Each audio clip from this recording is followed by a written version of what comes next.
আসসালামু আলাইকুম, welcome to another video. অনেক দিন পর চলে আসছি ভিডিও নিয়ে। যদিও রমজান মাসে আমি কোনো ভিডিও আপলোড করতেছি না, তো রমজান শেষ, ভিডিও আপলোড শুরু। বেলা বাজে একটা, এখন জামু সাত ঢালাই দিউম, তারপরে আবার আসমু। রমজান মাস বলে কথা, আজকে ইফতারি না জানি কাজের সাইডেই করা লাগে, দেখাই যাক কি হয়। মিস্ত্রির জন্য ওয়েট করতেছিলাম, এর মধ্যে মিস্ত্রি চলে আসে। আমরা কাজের সাইডে রওনা দিই। আলহামদুলিল্লাহ, যেতে যেতে আমাদের প্রায় বেজে যায় 1:15। 15 মিনিটের পথ অতিক্রম করার পরে আমরা চলে আসি আমাদের কাঙ্ক্ষিত স্থানে। এইখানে আজকে ছাদ ঢালাইয়ের কাজটা করব। আমাদের ছাদ ঢালাইয়ের মেশিনটা আসার কথা আছে 2:15। আমরা ঢালাইয়ের মেশিনের জন্য অপেক্ষা করতে থাকি এবং বিগত দিনে যে কাজগুলো বাকি ছিল সেই কাজগুলো আমরা আবার করতে থাকি সবাই মিলে। আমাদের সাইডে 3টা মিস্ত্রি আসার কথা, ইতিমধ্যে 2টা মিস্ত্রি আসছে এবং আমি একা হেল্পার আসছি। আমাদের কাজগুলো আমরা করে নিচ্ছি। এখানে সবাই রোজা না থাকলেও আমরা কিন্তু এখানে 3জন রোজা আছি, সেহেতু আমরা মাগরিবের আগে এই কাজটা শেষ করার প্ল্যান প্রোগ্রাম নিচ্ছিলাম। কিন্তু এদিকে প্রায় 3টা পার হয়ে যাচ্ছে, আমরা মেশিনের কোনো দেখা পাচ্ছি না। শেষমেশ মেশিন চলে আসলো, তখন বাজে হচ্ছে 4টা।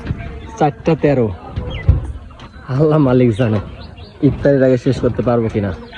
সব কিছু ঠিকঠাক করার পরে আমরা 4:45 আমাদের ছাদের কার্যক্রম শুরু করে দিলাম। আলহামদুলিল্লাহ, দেখা যাক আমরা কত দ্রুত ছাদটা কমপ্লিট করতে পারি। এখানে প্রায় 100 বস্তার ঢালাই হবে। এখানে তারা লোক আছে 18 জন, আমরা আছি হচ্ছে 6 জন।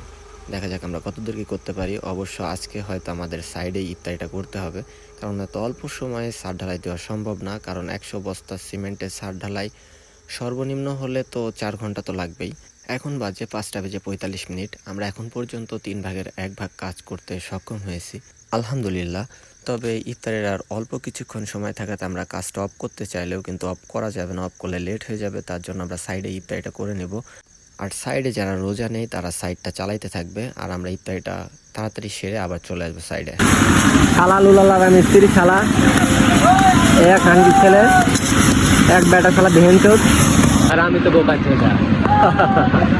ইফতারের আগ মুহূর্তে এখন 6:05 আছে, শালা বেহেন চোদ রোজা আছে তাই বকলাম না। কাজের মাঝে ইফতারের আগ মুহূর্তে দেখা যাক পদ্ধতি করতে পারি। আলহামদুলিল্লাহ, আমরা কাজের সাইডে ইফতারিটা সেরে নিলাম এবং সবাই কিছু নাস্তা পানি করে আবার কাজে লেগে পড়লাম। এখন বাজে সন্ধ্যা 7:30 আর 15 মিনিট পরে ইশার আজান। এখন পর্যন্ত আমাদের কাজ হয়েছে 3 ভাগের 2 ভাগ, এখনও 1 ভাগ বাকি। তার মানে আমাদের 30 বস্তার ঢালাই এখনও করতে হবে। আমাদের মেবি রাত 9টা তো বাজবেই মিনিমাম। এর মধ্যে মেশিনটা ডিস্টার্ব দিল, একটু রিল্যাক্স করে নিলাম। রিল্যাক্স করার পরে দেখি আবার মেশিনটা স্টার্ট হয়েছে, আবার কাজটা শুরু করে দিলাম। দেন যত তাড়াতাড়ি কাজটা শেষ করব তত তাড়াতাড়ি বাসায় যেতে পারবো। দেন আবার সকালে উঠতে হবে, আবার কাজে আসতে হবে। কালকে ঈদের আগের দিন, তারপরেও কালকে আমাদের সাইডে কাজ আছে আলহামদুলিল্লাহ।